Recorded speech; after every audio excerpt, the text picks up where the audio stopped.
bergerak berbagi untuk negeri, guru penggerak majukan pendidikan, guru penggerak menghamba padamu. Alhamdulillah segala puji kepada Allah Subhanahu wa Ta'ala, mana atas segala kebaikannya sehingga pada siang ini semua dalam lindungan Allah Subhanahu wa Ta'ala. Mudah-mudahan semua istiqomah kepada perintahnya. Salawat dan salam senantiasa kita sampaikan kepada baginda Nabi Muhammad SAW, mana atas perjuangannya sehingga kami ada di tengah-tengah kehidupan kita. Maka mudah-mudahan kita semua ini kelak diakui sebagai umatnya dan insya Allah mendapatkan syafaat. Bapak Ibu sekalian, saya sebagai kepala sekolah mengucapkan terima kasih kepada Bapak Ibu yang telah memenuhi undangan kami melalui WhatsApp, di mana pada hari ini kita berkumpul di tempat ini guna untuk mendukung salah satu teman kita ini atas nama Ibu Lisnawati SPD, di mana beliau ini mengikuti kegiatan KGP. Tentu ini kita sebagai teman-teman di sekolah ini, bagaimana kita mendukung semua kegiatan terkait dengan itu semua. Saya sebagai kepala sekolah sekali lagi saya ingin sampaikan bahwa kita patut berbangga bahwa salah satu teman kita ini lolos dalam kegiatan ini. Maka pada kesempatan ini Ibu Lisnawati ini akan memberikan satu kajian mungkin tentang bagaimana kita di lingkungan sekolah kita ini terkait dengan kegiatan-kegiatan ini. Oleh sebab itu saya mengajak kepada kita semua bagaimana kita mendukung Ibu Lisnawati ini sehingga dalam kegiatannya akan mengalami kesuksesan. Untuk mengefisienkan waktu, mungkin saya langsung memberikan kesempatan kepada Ibu Lisnawati untuk menyampaikan hal-hal yang perlu disampaikan pada kegiatan ini. Waktu dan tempat kami persilahkan.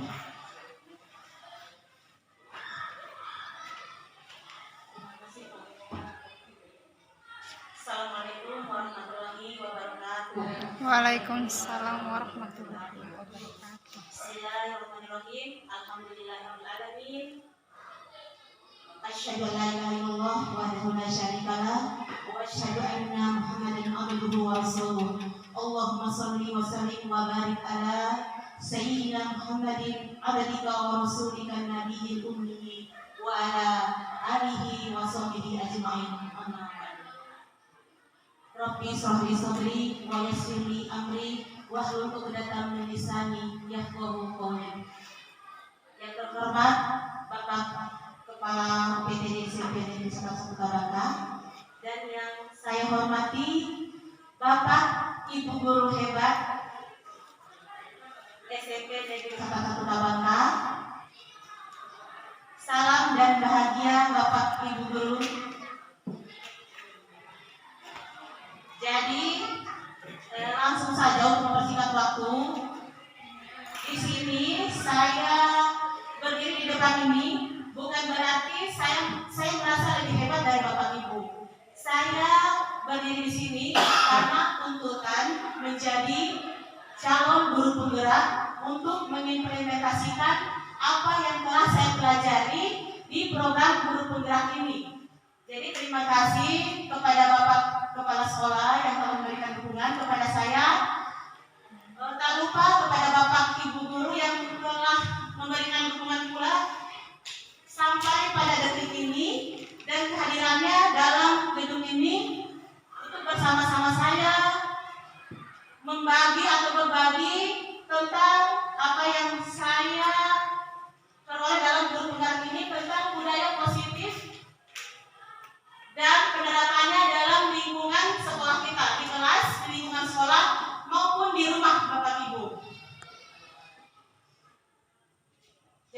langsung saja ya. Jadi eksplorasi konsep dan refleksi. Jadi sebentar ada Bapak Ibu yang akan memberikan refleksi terkait dengan pemaparan materi yang telah saya berikan. Lanjut. Jadi tujuan budaya positif di sekolah yaitu Bapak Ki Hajar Dewantara mengingatkan bahwa tujuan pendidikan adalah menuntun segala kodrat yang ada pada anak-anak agar mereka dapat mencapai keselamatan dan kebahagiaan yang setinggi-tingginya, baik sebagai manusia maupun sebagai anggota masyarakat.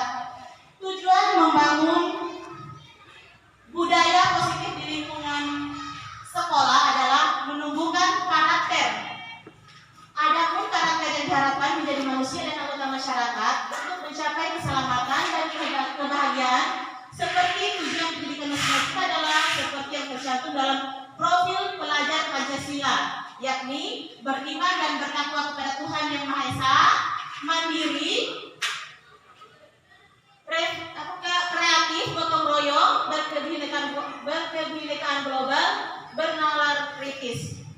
Jadi yang menjadi pedoman kita dalam prinsip KHD itu adalah profil pelajar Pancasila, ya. Jadi profil pelajar Pancasila yang sudah saya sebutkan tadi, saya ulangi sekali lagi, yaitu beriman dan bertakwa kepada Tuhan Yang Maha Esa dan berakhlak mulia. Itu tujuan kita. Kemudian kreatif, gotong royong, berkebinekaan global, bernalar kritis dan mandiri. Jadi yang kita lakukan di sekolah, di kelas, sekolah, ataupun di rumah itu mungkin kita sudah lakukan, hanya kita belum tahu apa bagian-bagian dari profil pelajar Pancasila ini. Yang kita tahu beriman dan bertakwa kepada Tuhan Yang Maha Esa dan berakhlak mulia, apa sih itu? Dan memang sudah ada dalam 5 Pancasila ya. Oke, lanjut. Jadi ada pertanyaan tematik, ini tidak perlu dijawab. Maksudnya mungkin kita hanya bisa menentukan dalam diri kita sendiri setuju atau tidak setuju seperti ini. Hukuman dapat mendisiplinkan anak, setuju atau tidak, Bapak Ibu? Hukuman dapat mendisiplinkan anak. Kemudian yang kedua, pemberian hukuman dengan hal positif seperti membaca atau membersihkan halaman sekolah dapat meningkatkan disiplin anak. Bisa setuju, bisa tidak. Kemudian yang ketiga, memberi penghargaan dapat meningkatkan motivasi belajar anak. Jadi di sini bisa dikatakan setuju atau tidak setuju, itu tidak salah. Ya, karena kita di sini kita belum memahami bagaimana itu hukuman, bagaimana itu konsekuensi, bagaimana itu penerapan segitiga restitusi yang sudah kita pelajari di program guru penggerak. Dan saya mau cerita sedikit, dalam program guru penggerak ini kita sudah melalui modul 1. Modul 1 ini ada 4 modul bagian yang kita pelajari, yaitu prinsip Ki Hajar Dewantara, kemudian nilai dan peran guru penggerak, dan yang keempat adalah yang sekarang yang saya implementasikan adalah nilai budaya positif di sekolah.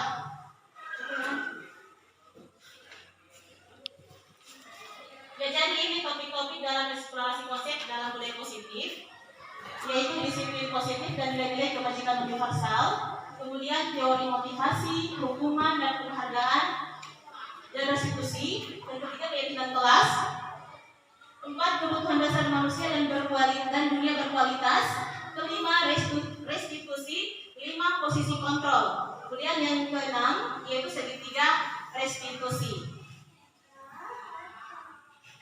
Kemudian yang konsep yang pertama yaitu disiplin positif dan nilai-nilai kebajikan universal.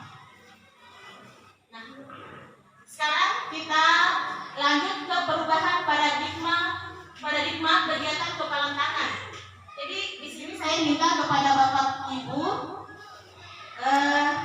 untuk mengepal tangan 2 orang ya. Saya minta ini harus siap ya Bapak Ibu. Dengan Astuti.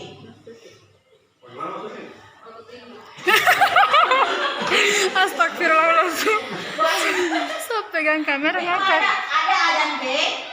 Kalau usah dengan Ibu Astuti, sobek kelas dari kertas kecil, tulis benda atau sesuatu yang sangat berharga untuk Anda. Jadi tulis apa itu dalam kertas itu, isinya. Kemudian letakkan di salah satu tangan Anda dan genggam benda itu sesuatu tersebut dengan segala daya. Berarti istilahnya kekuatan ya. Ya. Buatlah sebuah kepalan. Jadi teman Anda B akan mencoba dengan sekuat tenaga dengan berbagai cara untuk meminta agar memberikan benda tersebut. D bisa membujuk, mengancam, merayu, menarik, menyuap, apa saja agar dapat membuka kepalan tangan. Namun kepalan tangan itu terserah Bapak Ibu, bisa dibuka atau tidak dibuka itu tergantung dari Bapak Ibu. Siapa yang mau kepala? Siapa yang mau kepal kira-kira yang bisa merayu? Pak Usus saja yang kepal. Oh, saya kepala. Iya, nanti Ibu Astuti yang merayu. Asik. Mau mengancam, mau merayu, jadi bagus saja. Tulis saja apa yang rahasia yang mungkin bisa Bapak berikan atau yang tidak bisa Bapak berikan kepada orang lain. Berarti kalau seumpama kau sudah tidak lokasi dia mesti melalui bagaimana? Iya, tidak apa-apa. Namanya kontrol ya, bisa gitu namanya. Apa yang sesuatu itu bisa dikasih atau tidak? Oke. Misalnya. Strateginya Ibu Astuti Bagaimana caranya supaya Pak Usus bisa buka atau tidak buka, pokoknya kalaupun tidak bisa ya mau apa? Itu tergantung dari Pak Usus, begitu ya? Oke, silakan Pak. 5 menit. Di depan? Di sini saya, di sini saja. Jadi kalau saya ya, bagaimana? Kalau saya suka kasih tulis apa yang Iya, terserah Bapak itu mau kasih dengan tidak. Mesti itu rahasia, mesti gimana caranya supaya bisa dirayu. Dirayu ini dikasih atau tidak? Dengan rayuan apapun, biasanya kalau rahasia kita kan tidak akan pernah bisa kasih ya. Oh, iya. Nah, jadi tergantung Bapak yang ada dalam diri Bapak itu mau kasih atau tidak.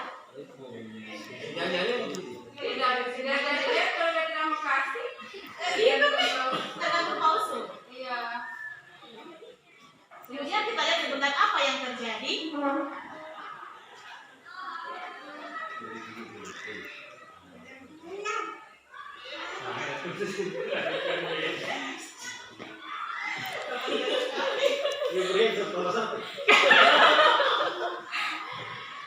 Aduh. Nggak usah terlalu banyak, lihat tiga. Ya. Apa kira-kira ini?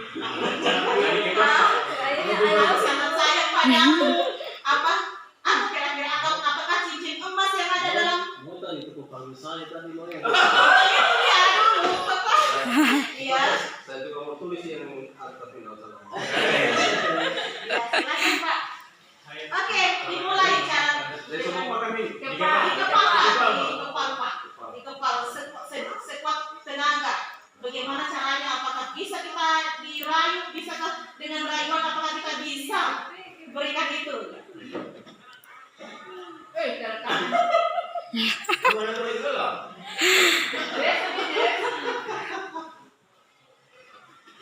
Nah, bentar.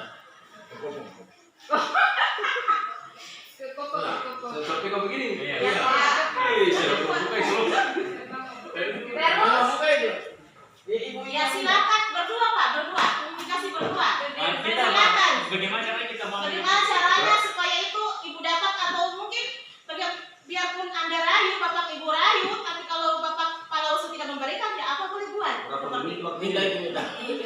Terlalu lama ya, mungkin 1 menit saja. Kita merayu, membujuk, mengancam. Saya tuju Bapak. Teman kita Bapak. Namanya ini kita kan bermain ya. Caranya itu Astuti.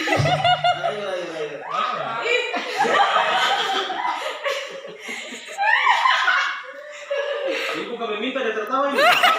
Iya. Coba Ibu Astuti minta nih. Iya. Minta apa yang dia. Berarti bisa satu ceritanya kalau saya minta. Iya. Iya kalau lihat Tapi kasih, sih kalau kasih, lihat kasih. Kita pun pada. murah. Ada perlu Pak. Bisakah saya lihat itu yang ada di tangannya? Nah, mana sih? Pak, Mau ke mana? ini yang ada di dalam. Itu kelihatan Pak. Oh itu, tapi tidak boleh diambil. Kenapa Pak? Rahasia dong. Ih kasihan Pak. Ya, Ini Pak. Boleh dilihat tapi tidak diambil. Apa sanksinya kalau diambil? Tidak ada sanksi, semua sekarang. Bisa baca saja Pak. Bacalah hati saya. Nah, sudah bisa baca hatinya Pak.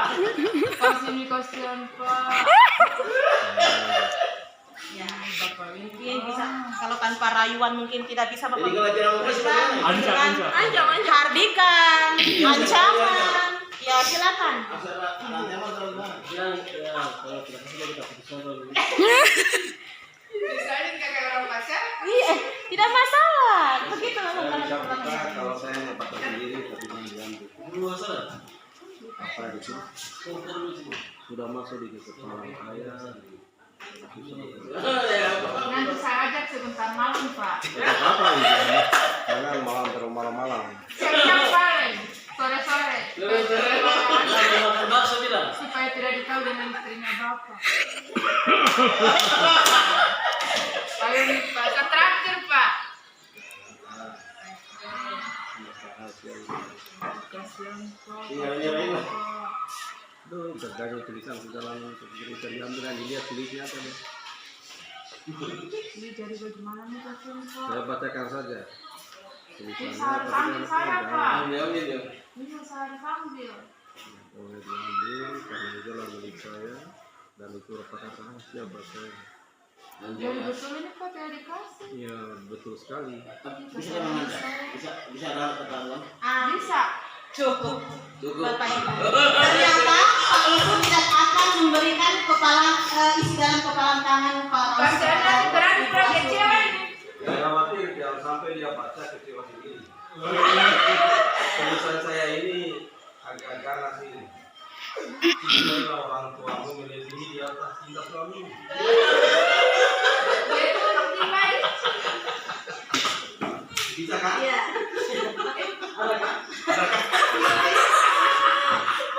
Jadi ya apa yang terjadi tadi Bapak Ibu?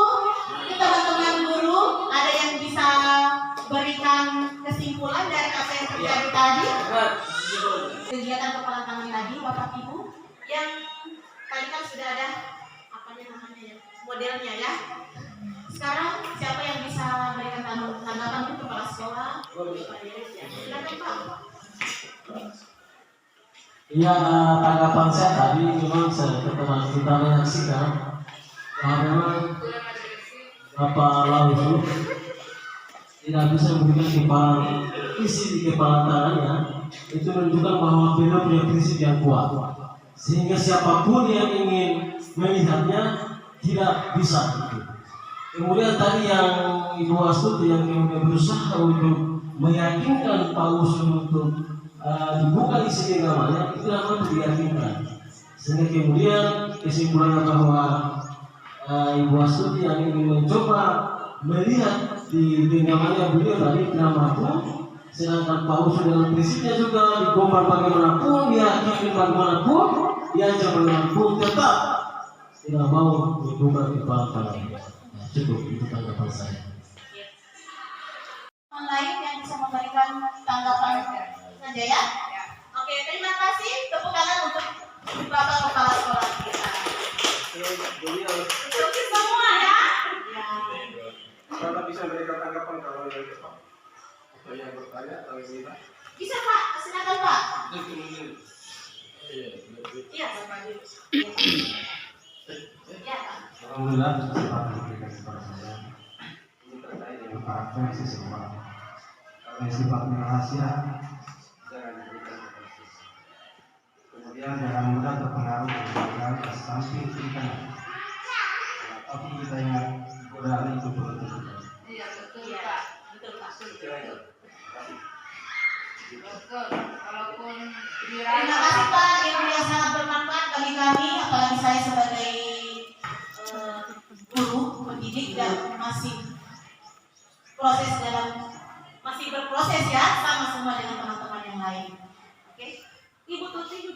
bisa memberikan tanggapannya.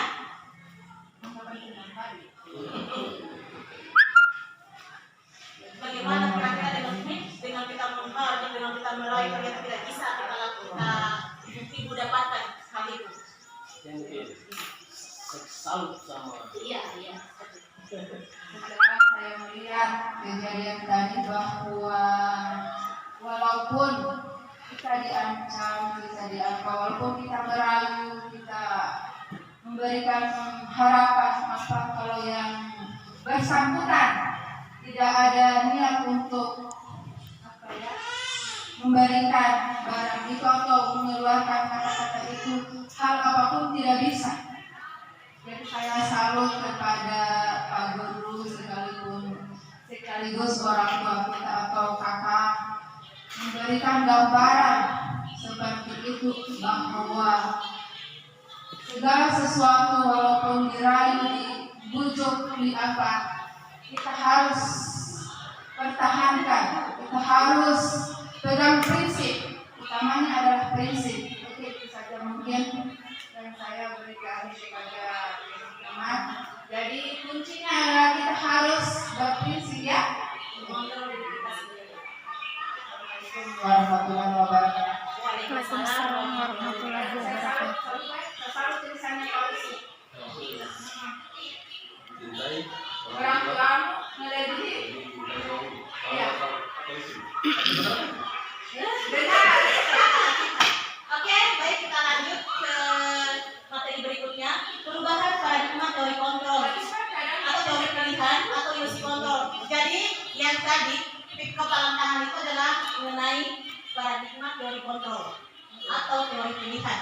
Itu kita memilih mau memberikan atau mau atau tidak memberikan apa isi dalam kepalan tangan kita. Jadi di sini adalah ilusi guru mengontrol murid. Kemudian ilusi bahwa kritik dan membuat orang merasa bersalah dapat menguatkan karakter. Kemudian ilusi bahwa semua penguatan positif efektif dan bermanfaat. Kemudian ilusi bahwa orang dewasa memiliki hak untuk memaksa. Seperti tadi yang dilakukan dia, kita bisa memaksa, tapi kontrol itu tergantung diri kita sendiri. Seperti yang Bapak Klausu lakukan tadi. Nah, perubahan paradigma stimulus respon, teori kontrol atau teori pilihan. Siapa sesungguhnya yang memiliki kontrol? Bapak Ibu, yang memiliki kontrol itu adalah diri kita sendiri. Stimulus respon, perbedaan stimulus respon dengan teori kontrol atau pilihan. Misalnya kita mencoba mengubah orang agar berpandangan sama dengan kita. Kemudian teori kontrol atau pilihan, kita berusaha memahami pandangan orang lain tentang dunia. Kemudian berikutnya perilaku buruk dilihat sebagai suatu kesalahan.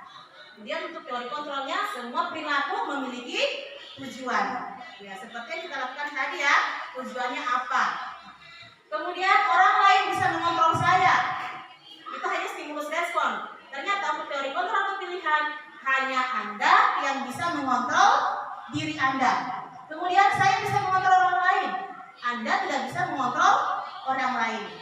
Nah itu ya, kecuali kita sendiri yang kontrol diri kita. Kemudian pemaksaan ada pada saat rujukan gagal.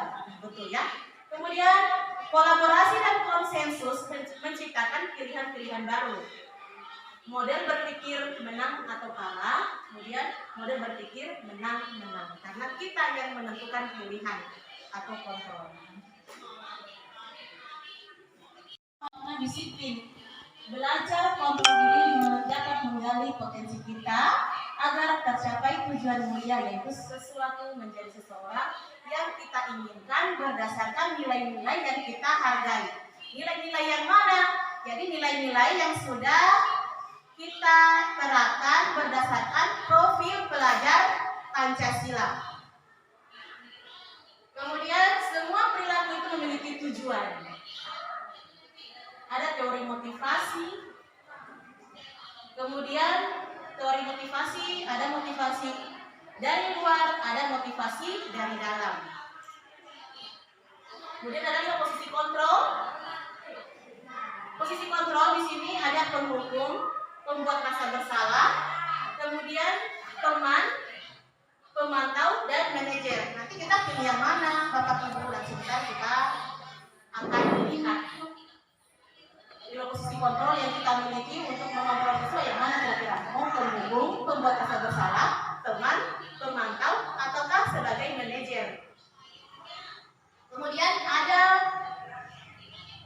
5 kebutuhan dasar manusia. Sebenarnya itu hanya kebanggaan, ada tahapan-tahapannya di dalam materi. Bertahan hidup, yang mana bertahan hidup? Kebutuhan dasar manusia ya, mungkin dalam IPS saya dipelajari. Jadi bertahan hidup seperti makan, sangan padat gitu. Tangan, sayap. Kemudian bertahan hidup, penguasaan, kasih sayang dan rasa diterima, kesenangan, kebebasan. Jadi 5 kebutuhan dasar ini semua kita ingin miliki. Karena tanpa 5 kebutuhan dasar itu kita tidak akan bisa hidup. Lanjut nanti. Nah, apakah makna disiplin? Jadi berasal dari bahasa Latin disiplin yang artinya belajar. Makna asal dari kata ini berkonotasi dengan disiplin diri dari murid-murid Socrates dan Plato. Disiplin diri membuat orang menggali potensinya menuju sebuah tujuan apa yang dia hargai. Namun dalam budaya kita, makna kata disiplin telah berubah menjadi sesuatu yang dilakukan seseorang pada orang lain untuk mendapatkan kepatuhan. Kecenderungan umum adalah menghubungkan kata disiplin dengan ketidaknyamanan, bukan dengan apa yang kita hargai atau pencapaian suatu tujuan mulia. Jadi nilai-nilai kebajikan universal yang sudah kita miliki, yang kita tanamkan dalam diri kita, dalam keluarga kita, di kelas maupun di sekolah, itu adalah nilai-nilai kebajikan yang kita kenal dengan profil pelajar Pancasila. Bagaimana bertakwa kepada Tuhan Yang Maha Esa, berakhlak mulia, mandiri, berakhlak kritis, berkebinekaan global, bergotong royong, dan kreatif. Kemudian ada nilai-nilai yang lain yang kita tidak bisa tampilkan di sini, tapi banyak nilai-nilai yang kita yakini: saling menyayangi, saling menghormati, peduli sesama, dan masih banyak yang lain. Kemudian kita lanjut pada eksplorasi konsep pembelajaran 2.2, teori motivasi, hukuman dan penghargaan dan restitusi. Bisa dilihat teori motivasi perilaku manusia ada 3 ya, motivasi eksternal, ada 2, motivasi eksternal dan motivasi internal. Motivasi internal ini tujuan diperolehnya disiplin positif. Untuk motivasi eksternal, yang pertama itu untuk menghindari ketidaknyamanan atau hubungan apa yang akan terjadi apabila saya tidak melakukannya. Misalnya siswa kita mendapat motivasi eksternal dari guru. Jadi kira-kira apa yang akan terjadi apabila tidak melakukannya? Misalnya tidak memberikan penghargaan, kira-kira siswa itu termotivasi atau tidak? Jadi itu motivasi siswa bisa muncul dari dalam diri dan dari luar, atau bisa dikenal dengan eksternal. Kemudian yang kedua, untuk mendapatkan imbalan dari orang lain atau institusi, apa yang akan saya dapatkan apabila saya melakukannya. Kemudian yang ketiga, ini muncul dari motivasi internal. Berarti motivasi ini muncul dari dalam diri kita sendiri. Misalnya kita untuk menghargai diri sendiri. Jadi kita berbuat baik itu untuk siapa tujuannya? Jadi untuk diri kita sendiri, untuk menghargai diri kita sendiri. Misalnya disiplin di sekolah, kita tidak datang terlambat, kita memberikan apel pagi kepada. Punya motivasi internal itu adalah untuk menghargai diri sendiri. Saya akan menjadi orang yang seperti apa apabila saya melakukannya. Jadi tujuannya itu adalah untuk menghargai diri sendiri. Sama dengan siswa. Kalau misalnya siswa itu pintar, terus kita mau berikan penghargaan, dia tambah senang belajar, dia tambah senang belajarnya. Tapi kalau misalnya kita tidak berikan penghargaan, hanya sebuah apresiasi, berarti dia pintar itu karena memang motivasi dari diri sendiri.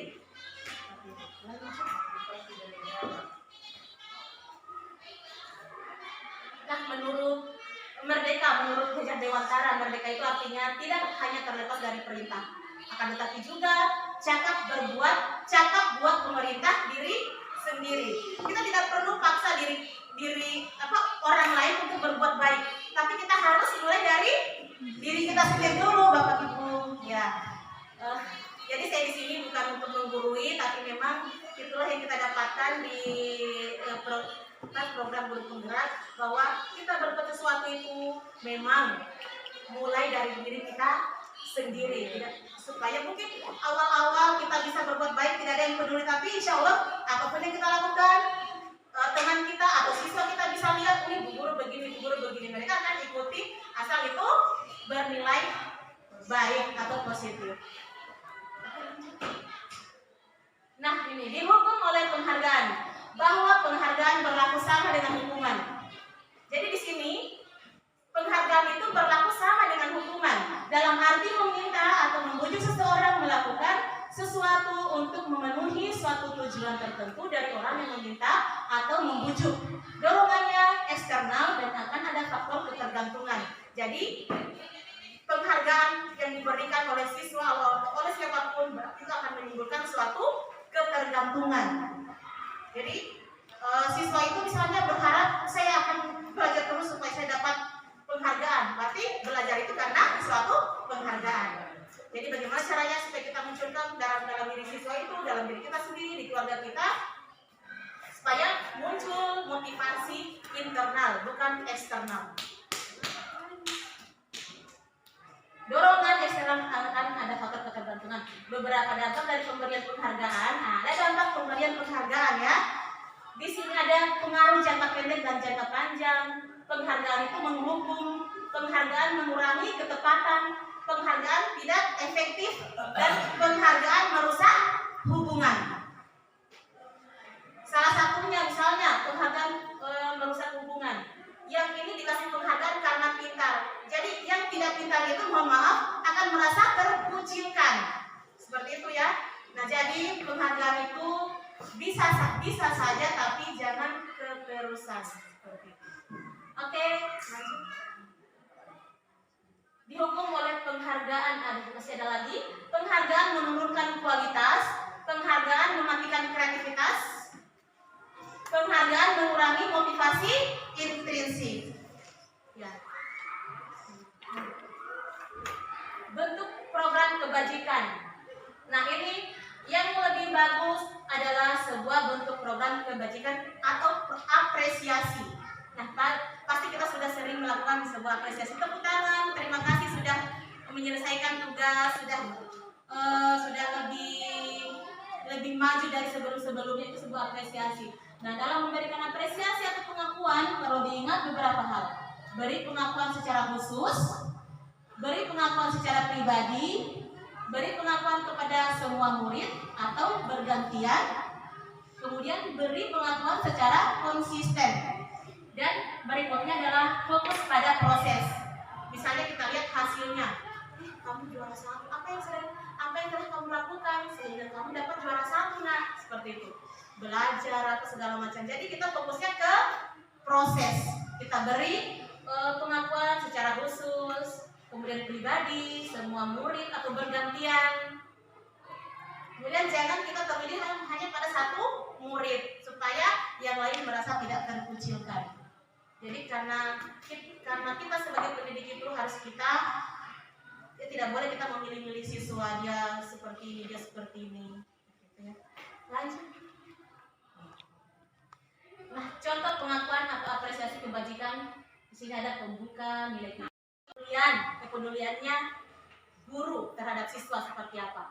Kemudian untuk pembuka, terima kasih untuk hari ini, kemudian rasa tanggung jawab begitu besar, terima kasih. Jadi kita berikan apresiasi dengan mimik kita, dengan acuan jempol, dengan mimik maaf ya Pak Deris, kita stylish, gitu ya. Jadi supaya siswa itu dia lebih kuat, oh saya ternyata diperhatikan, saya ternyata diperdulikan. Kemudian untuk situasinya pada saat menolong murid baru di kelas kita, pada saat kamu membantu teman-teman di tugas kelompok, kemudian pada saat kamu memungut kertas-kertas yang berserakan di lantai. Itu adalah kebajikan. Misalnya pada saat memungut kertas-kertas yang berserakan di lantai, kita tanpa disuruh pun siswa itu misalnya mau memungut, jadi kita berikan di situ apresiasi. Terima kasih untuk hari ini. Kalau telah berbuat baik, insya Allah teman-temanmu bisa menirumu atau melakukan hal yang seperti itu juga. Oke, lanjut. Jadi di sini ada perbedaan hukuman dan konsekuensi. Di situ kita bisa lihat tindakan guru ada beberapa di situ ya. Itu kita bisa pilih itu berupa hukuman atau konsekuensi. Misalnya kita langsung berinteraksi saja ya Bapak Ibu, mencatat 100 kali di dalam buku dengan kalimat saya tidak akan terlambat lagi karena terlambat ke sekolah. Saya tidak akan terlambat lagi. Ditulis sebanyak 100 kali dalam kertas. Apakah itu hukuman atau konsekuensi Bapak Ibu? Hukuman kalau 100 kali itu. Hukuman. Oke. Kemudian yang kedua, lari mengelilingi lapangan basket 2 kali karena terlambat hadir di sekolah. Itu hukuman atau konsekuensi? Hukuman. Ya, hukuman. Oke. Kemudian murid diminta untuk push up 15 kali karena tidak menggunakan masker ke sekolah. Hukuman. Menggantikan kertas tugas teman yang telah dicoret-coret. Konsekuensi. Kemudian membersihkan tumpang air di meja tulis karena tersenggol pada saat belajar. Konsekuensi. Murid disuruh untuk tidak mengenakan sepatu seharian di sekolah karena tidak mengenakan sepatu hitam. Murid disuruh untuk tidak mengenakan sepatu seharian di sekolah. Itu Hukuman. lari mengelilingi lapangan basket 2 kali karena terlambat 10 menit untuk pelajaran PJOK. Konsekuensi. Coba kita lihat. Ada jawabannya di bawah. Iya. Itu ya hukuman. Pelajarannya kok. Iya, mata pelajarannya dia tidak apa-apa kita berikan konsekuensi karena sesuai dengan pelajarannya lari kan di dalam basket saja. Iya. Oke, lanjut. Perbedaan hukuman dan konsekuensi. Jadi ada hukuman dan konsekuensi. Biasanya kalau hukuman legal ini adalah identitasnya gagal. Sedangkan untuk konsekuensi itu adalah identitas disiplin. Untuk disiplin ini sebenarnya ada 2, ada konsekuensi dan restitusi. Jadi ada yang cara yang paling bagus untuk menyelesaikan masalah yaitu dengan segitiga restitusi. Sebentar akan dibahas. Masih lama ya, Oke, itu perbedaan. Lagi 11 menit. Lagi 12 menit. 1 jam Pak? Lagi 12 menit saja. Terima kasih Pak. Masih Lagi cepat-cepat. berapa menit kan? Masih cepat-cepat. Nah, sekarang kita restitusi. Jadi tidak restitusi tadi yang harus paham. Iya. Apa itu restitusi? Jadi restitusi itu adalah proses menciptakan kondisi bagi murid untuk memperbaiki kesalahan mereka, sehingga mereka bisa kembali pada kelompok mereka dengan karakter yang lebih kuat. Restitusi juga merupakan proses kolaboratif yang mengajarkan murid untuk mencari solusi untuk masalah mereka dan membantu murid berpikir tentang orang seperti apa yang mereka ingin menjadi tujuan mulia dan bagaimana mereka harus memperlakukan orang lain. Nah, jadi itu ada perbedaan identitas gagal dan identitas sukses ya. Ada hukuman, konsekuensi, dan restitusi. Yang namanya hukuman itu sifatnya negatif, sedangkan konsekuensi adalah netral dan restitusi itu adalah positif. Nah, ini 9 ciri-ciri restitusi. 1, bukan untuk menebus kesalahan, namun untuk belajar dari kesalahan. Yang kedua, memperbaiki hubungan. 3, tawaran bukan paksaan. Kemudian 4, restitusi menuntun untuk melihat ke dalam diri. Kelima, restitusi mencari kebutuhan dasar yang mendasari tindakan. 6, restitusi diri adalah cara yang paling baik. Kemudian 7, restitusi fokus pada karakter bukan tindakan.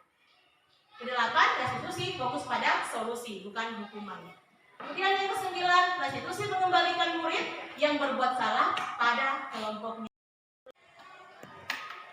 Mengapa tidak peraturan saja? Jadi keyakinan ini sebenarnya adalah tata tertib yang diterapkan di sekolah, tapi ini dalam guru penggerak diganti dengan sebuah keyakinan kelas. Yang awalnya kesepakatan akan dibuatkan secara universal menjadi sebuah keyakinan kelas.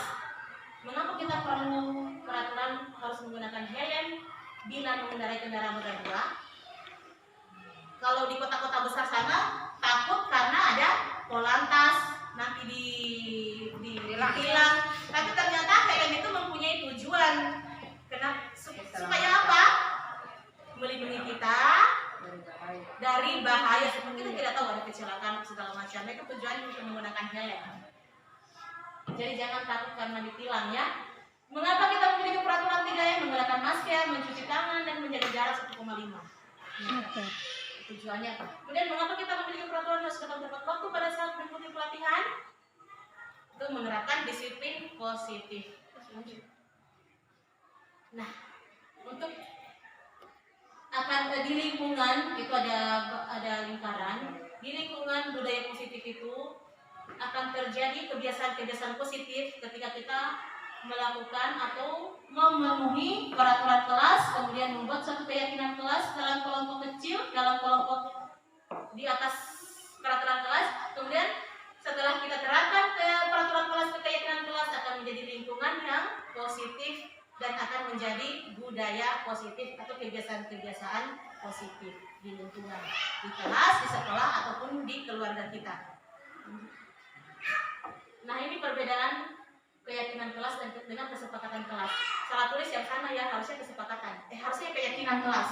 Yang ini kesepakatan kelas, datang tepat waktu, mengucapkan salam. Dan harusnya kalau dibuat di keyakinannya itu adalah disiplin atau mengucapkan salam itu religius. Biasanya seperti itu.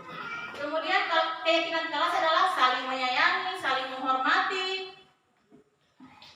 saling peduli. Itu ya, dia nilai kebajikan yang kita tanamkan melalui profil pelajar Pancasila dan dikembangkan dengan nilai-nilai yang lain. Kegiatan pendalaman keyakinan kelas ada tabel Y dan tabel T. Tabel Y dan tabel T. Biasanya ada yang terdengar, hanya terlihat, dan berperilaku. Kemudian untuk bekerja, terdengar, terlihat, berperilaku. Jadi hormat, bekerja, diterima, dan dimiliki. Ada yang tampak seperti dan ada yang tidak tampak seperti. Apa sebentar? Ya ini ya. Jadi dengan kata hormat bisa terdengar, terlihat, dan berperilaku. Kalau berperilaku, misalnya dengan hormat kita tersenyum ramah sama teman sejawat, sama kepala sekolah, sama murid-murid juga begitu dengan kita, itu berarti yang terlihat seperti itu ya. Oh, mesti berperilaku, Kemudian yang terlihat berempati terhadap perasaan orang lain, memegang barang milik orang lain hanya dengan izinnya, itu terlihat. Kemudian terdengar, kita apa? Singkat saja ya. Lanjut.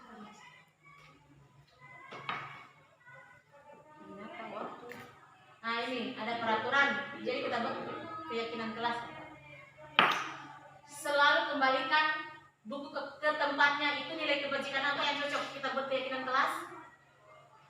Selalu kembalikan buku pada tempatnya. Itu sebuah tanggung jawab. Kemudian dilarang mengganggu orang lain, berarti saling menghargai dan menghormati. Kemudian hadir di sekolah 15 menit sebelum pembelajaran dimulai. Sebuah disiplin. Nah, ada juga jawabannya, manusia dan dunia berkualitas.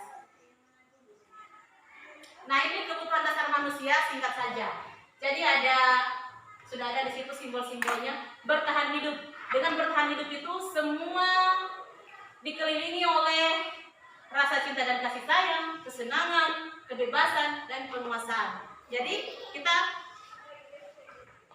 tidak bisa pilih hanya bertahan hidup tanpa kesenangan, tanpa kebahagiaan, tanpa rasa kasih sayang. Ya kan Bapak Ibu? Tanpa makan, tanpa jalan-jalan itu. Tidak makan yang lanjut. Sekarang 5 posisi kontrol. Sekarang kita nonton dulu video tadi. 5 posisi kontrol.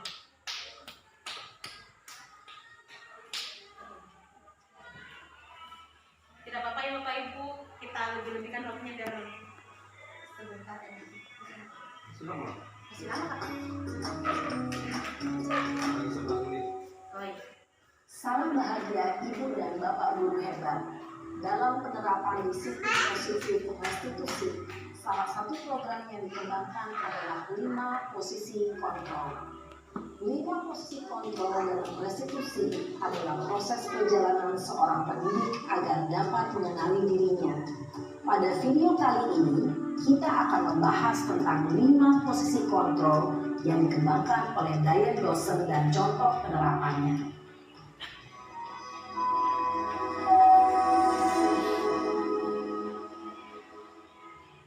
5 posisi kontrol itu adalah 1. Posisi penghukum, 2. Posisi pembuat merasa bersalah, 3.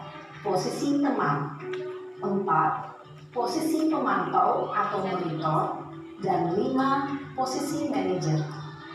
Untuk lebih memahami kelima posisi tersebut, mari kita saksikan kasus Naren yang terlambat hadir 20 menit di sekolah dan melihat bagaimana kelima posisi kontrol dalam menghadapi masalah tersebut.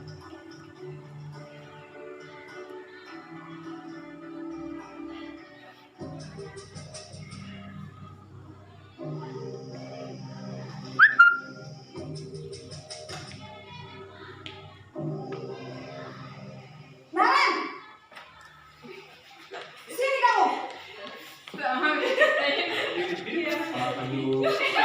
Kamu terlambat. Kamu deh, pasti terlambat. Maaf Bu, saya Apa? Apa coba? Alasan kamu apa lagi? Kapan sih kamu tidak terlambat? Malas sekali ya kamu jadi anak. saya Dasar pemalas. Gak kapok-kapok sih kamu. Sudah berapa kali terlambat? Sana, kamu keliling lapangan basket 2 kali. kenapa saya harus keliling lapangan basket Bu? Kenapa? Kamu melawan ibu? Berani-beraninya jawab. Sudah terlambat, masih berani jawab pula. Sekarang, keliling lapangan basket 5 kali sekalian. Biar kapok. Cepat. Pergi sana ke lapangan basket. Posisi penghukum biasanya berbicara dengan nada tinggi, menghardik, menunjuk-nunjuk, menyakiti, dan menyindir. Hukuman bisa berupa fisik maupun psikis. Setelah ditampilkan dalam video, kita pilih yang mana Bapak Ibu? Tentunya kita pilih posisi kontrol sebagai manajer. Bagaimana cara menyelesaikan masalah dengan video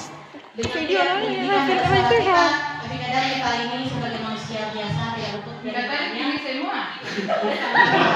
Itu ini awal-awalnya kan setelah posisi teman sudah mulai teman pemantau apalagi manajer sudah mulai berkurang nada tingginya sudah mulai dengan senyuman.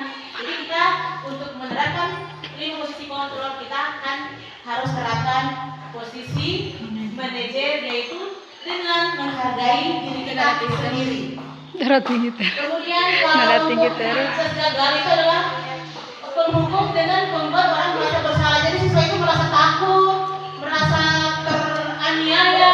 Jadi kalau ini kita posisi kontrol teman dan pemantau itu merupakan identitas berhasil atau sukses kontrol dari luar menerapkan imbalan atau ketergantungan pada orang lain. Sedangkan manajer itu adalah identitas berhasil atau sukses untuk kontrol diri sendiri dan bisa menghargai diri sendiri.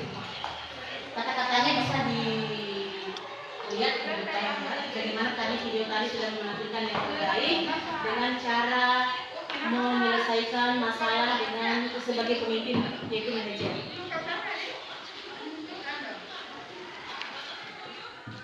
Pernyataan siapa yang mengatakan dia posisi kontrol? Nah, ini ada beberapa di sini. Saya kecewa sekali dengan kamu. Itu adalah posisi yang mana, Bapak Ibu? Penghukum ataukah pembuat rasa bersalah, ataukah teman, ataukah pemantau, ataukah sebagai manajer? Pembuat rasa bersalah. Kemudian kita lihat sebentar aja jawabannya ya. Kemudian kamu tidak pernah benar melakukannya. Kan pasti katanya seperti itu ya. Ya.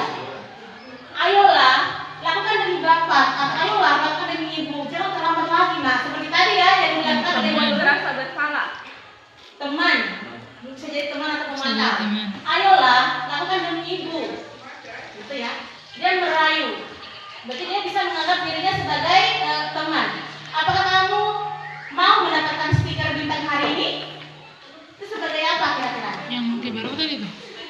Apakah pendukung, pembuat rasa bersalah, teman, pemantau atau manajer?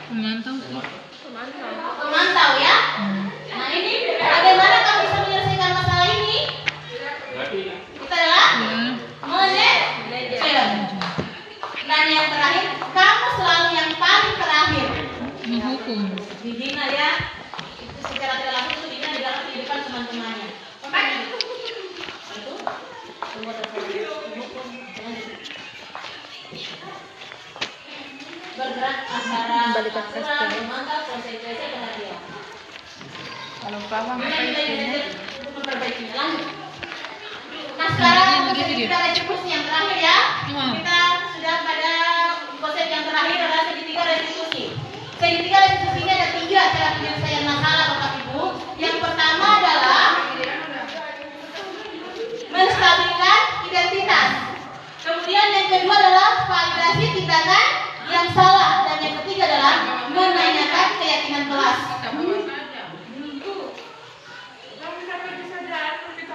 Cara berkata untuk menstabilkan identitas ada banyak cara di sini. Berbuat salah itu hal yang manusiawi. Tidak ada manusia yang sempurna. Bapak Ibu juga pernah buat salah seperti Ana, tapi bagaimana caranya supaya kita bisa menyelesaikan? Makanya pakai segitiga restitusi. Yang pertama adalah menstabilkan identitas. Inilah Bapak Ibu cara kita untuk berkata kepada murid. Kemudian yang kedua, validasi tindakan yang salah atau validasi kebutuhan. Dengan guru berkata, kamu bisa saja akan melakukan hal yang lebih buruk, tapi kamu tidak melakukannya kan? Kemudian atau kamu pasti punya alasan mengapa melakukannya. Misalnya melempar temannya, kenapa? Jadi kita bisa lihat kenapa kamu melempar teman, ada apa sebenarnya. Jadi kita jangan langsung, hai kamu kenapa? Kenapa kamu hantam-hantam itu? Ya gitu ya. Lanjut. Ya refleks Kemudian betul.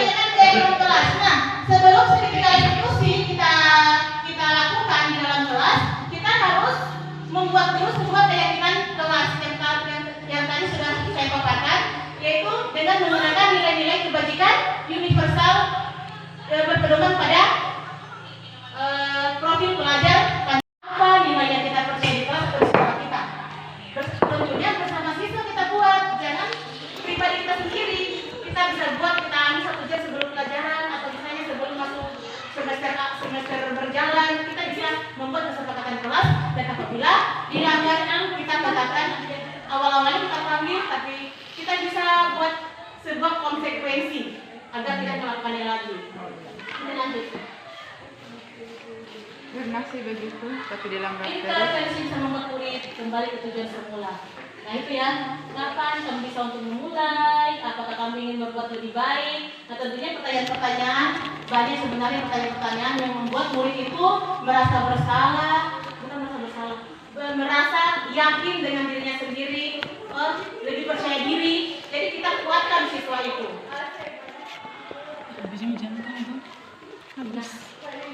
Refleksi. Ada video malah ngedul. Dipotong Ya. Jadi sebelum saya akhiri, mungkin Bapak Ibu ada yang bisa berikan tanggapan, refleksi atau apa yang diperoleh hari ini terkait paparan saya, atau mungkin pertanyaan? Boleh. Silakan. Atau yang lain bisa memberikan, Bapak Ibu bisa memberikan tanggapan terkait materi kita hari ini. Apa yang telah didapat, apa yang telah menjadi apa yang saya lakukan selama ini salah atau mungkin sudah benar.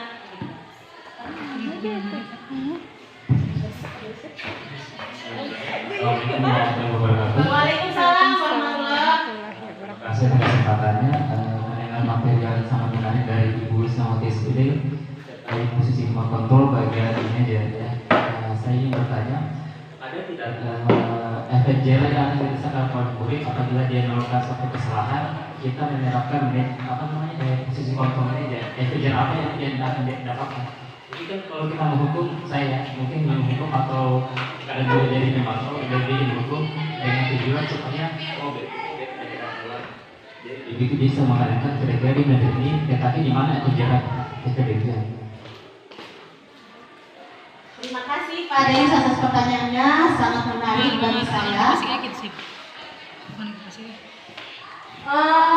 Kita tahu pasti bahwa penghukum, membuat orang merasa bersalah itu tidak akan membuat efek jerah. Bisa saja siswa itu berhenti berbuat, tapi dalam diri siswa akan menimbulkan rasa benci terhadap guru itu. Seperti itu. Dia akan jerah, tapi akan membuat rasa tidak suka dengan guru ini, tidak suka dengan, karena selalu menerapkan posisinya sebagai penghukum dan membuat rasa bersalah. Seperti itu. Dan siswa akan merasa terkucilkan, tidak percaya diri. Apalagi kita hukum itu di depan teman-temannya misalnya. Kita bisa kita anggap bisa mempermalukan dia seperti ini. Nah, bagaimana kita sebagai posisi manajer apakah membuat efek jerah? Nah, dalam posisi manajer kita bisa manajer sendiri ya. Bagaimana caranya kita itu mengayomi. Kita kembali lagi ke pemikiran Ki Hajar Dewantara. Dalam Ki Hajar Dewantara itu kita selama ini kita hanya tahu Ki Hajar Dewantara. Ternyata di dalam guru penggerak kita pelajari namanya Ki Hajar Dewantara itu adalah pendidik itu sebagai among. Among itu dengan penuh kasih sayang. Mau siswa itu mau berbuat salah, tapi bagaimana caranya kita bisa merangkul atau menyayangi mereka. Kita bagikan bagaimana ya, guru itu dalam Ki Hajar Dewantara bagaikan petani yang menanam. Bagaimana petani menanam? Dia seperti menyediakan dulu bibit, kemudian akan menjadi benih. Benih itu tentunya akan tumbuh dengan baik ketika kita rawat dengan penuh kasih sayang. Jadi seperti itu. Jadi namanya mengajar itu pasti siswa akan cederanya itu dia lebih positif. Seperti itu, tidak ada rasa timbul, tidak ada rasa dendam sama gurunya, tidak ada rasa jengkel sama gurunya. Seperti itu Pak. Dikasih ya. Iya Pak. Terima kasih. Model pembelajaran tidak ada sisi positif seluruhnya, mungkin kelemahan, tapi siapa kemungkinan besar sisi kelebihan akan lebih banyak ketimbang sisi kelemahannya. Setiap model itu pasti ada plus dan minusnya. Saya kira hanya itu mungkin yang perlu kami sampaikan, yang perlu kami tanggapi. Mudah-mudahan ke depan Ibu lebih profesional dan mudah-mudahan mendapat hasil yang maksimal. Terima kasih. Assalamualaikum warahmatullahi wabarakatuh. Waalaikumsalam warahmatullahi wabarakatuh. Oke Bapak Ibu, tidak terasa sudah sejam kita telah melalui bersama tentang penerapan budaya positif. Terima kasih kepada Bapak Ibu guru hebat yang telah mendukung saya sampai hari ini. Tanpa Bapak Ibu, apalah jadinya saya tidak akan bisa memberikan implementasi kalau tanpa adanya Bapak Ibu. Terima kasih telah bersama-sama dengan saya hari ini dan juga kepala sekolah. Saya tutup majelis ini dengan Subhanallah wa bihamdik, asyhadu an la ilaha illa anta, astagfirullah wa atubu ilaik. Wassalamualaikum warahmatullahi wabarakatuh.